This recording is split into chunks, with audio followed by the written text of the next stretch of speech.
What kept me going was a belief that we had to be back on the same stage as last year to give one man a moment he was robbed of.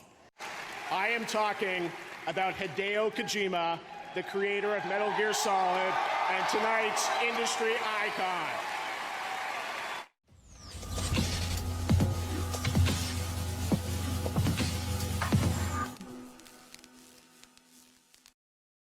What's up, everyone?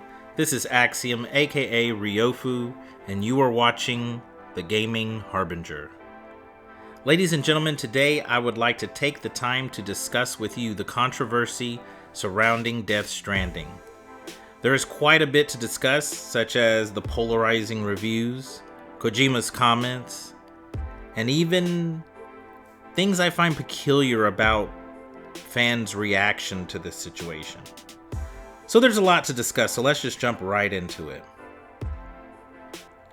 First, I want to talk about reviews in general.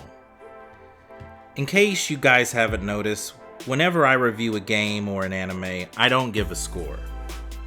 I just don't believe in that way of thinking anymore. Even when I got my first subscription issue of GamePro magazine back in May 1993, I would read every single paragraph of every page. And I did this because, let's be honest, I was obsessed with video games. So I absorbed anything I could like a sponge. I did look at the scores, but I really just wanted an understanding of the story in the game and if the gameplay mechanics were something interesting to me. You should be reading the entire articles and not just scrolling down to see a number. At the end of the day, these are all just opinions that hold no more weight than yours nor mine. With that being said, I understand people's concern when a place gives Kojima a 10 and then proceeds with a laundry list of things they didn't like about his game. Are some publications worried about giving Kojima a bad score? Maybe. I honestly haven't seen reviews this polarizing since Deadly Premonition, which, by the way, I thought was a fantastic game. So that just goes to show even more, I believe there's people out there that they are concerned about giving a Kojima game a bad score, and so they're giving it a high score but discussing everything in the article, and then there's people that just don't care about any of that and they're just trying to do their job. I think the biggest and obvious takeaway is that this game is just not for everyone. That's the bottom line. Next, let's talk about Kojima's comments. So first, we will go over the original translation that was received, and then later we will go over what IGN's translator believes is the correct translation. But for now, I am reading this off of WCCF Tech's website. I must say that the game received rave reviews, especially in Europe and Japan. Here in the United States, however, we have had stronger criticisms. Perhaps it is a difficult game to understand for a certain type of critic and audience. Americans are great fans of first-person shooters, and Death Stranding isn't one. It flies higher. I always try to create new things, and disputes and discussions are fine, but it must be said that the Italians or the French have a different artistic sensibility that allows them to appreciate this kind of very original product, not only in video games, but also in cinema. And here is IGN's independent translator's take on what was actually being said. I must say that the game has received some enthusiastic reviews, above all in Europe and Japan. Here in the US instead, we have had stronger criticisms. Perhaps it's a game that's difficult to understand for a certain type of critic and some of the public. Americans are some of the biggest first-person shooter fans, and Death Stranding isn't that. Some people still have issue with his statements and believe that he is still implying the US only likes first-person shooters. Which we do! I am not even a Kojima fanboy, and I agree with what he's saying. He is not saying that's all we play.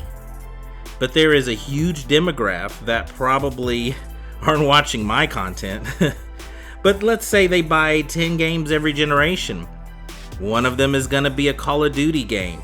Another's probably going to be Battlefield, and for sure one of them is going to be Grand Theft Auto, and maybe a Mortal Kombat game for good measure. He is not talking about me. He's probably not even talking to you. He's talking about mainstream audiences in the US. I think it's obvious. So next, I want to talk about fans' initial reaction to the polarizing reviews. It seems as if these events led some people to believe that Kojima could have possibly been overrated all this time. And I'm gonna be honest, there's people, YouTubers and podcasts that I love and respect that were saying, well, I was never a fan of him in the first place. And that's fine, that's okay. But my issue is with people that that bandwagon onto trending topics just to be a yes man. Look, if you're one of the many people 4 or 5 years ago that were giving Konami the middle finger and you screamed for the shackles to be released from Kojima so he could be creatively free, you should be purchasing this game. Buying this game would be sticking it to Konami. At least from what we can tell, Kojima had a significant amount of creative control on this project. Sony and Kojima have delivered. Now, whether the game is up your alley or not is a completely different conversation. And if you are a fan and wanted him to make a spiritual successor to Metal Gear instead of Death Stranding, I completely understand, and there's nothing wrong with feeling that way.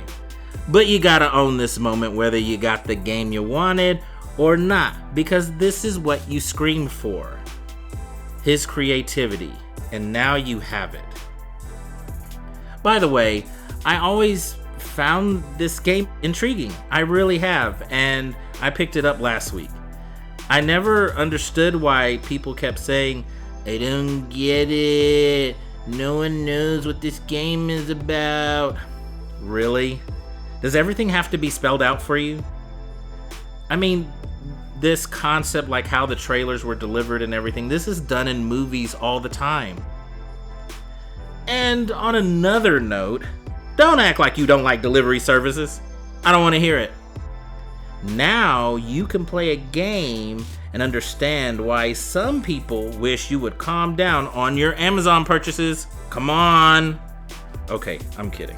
Relax. So listen, I still don't know what the rest of the game plays like. I still don't know what the mechanics are, but you know what? I'm willing to give this a chance. I like people being creative and trying new things and taking risks. Alright, I think that's gonna do it. Please leave a like, subscribe. Tell me if you think I'm out of line or out of my mind in the comments section below. The last thing I would like to say is that if this game turns out to be mediocre, at least to his fans, it's not the end of the world. It doesn't mean everything he made before this game is irrelevant and now he's just mediocre. No. It just means he made a game that appealed to a different group of people. That's all. Okay, guys. It's been great. I will see you in the next video.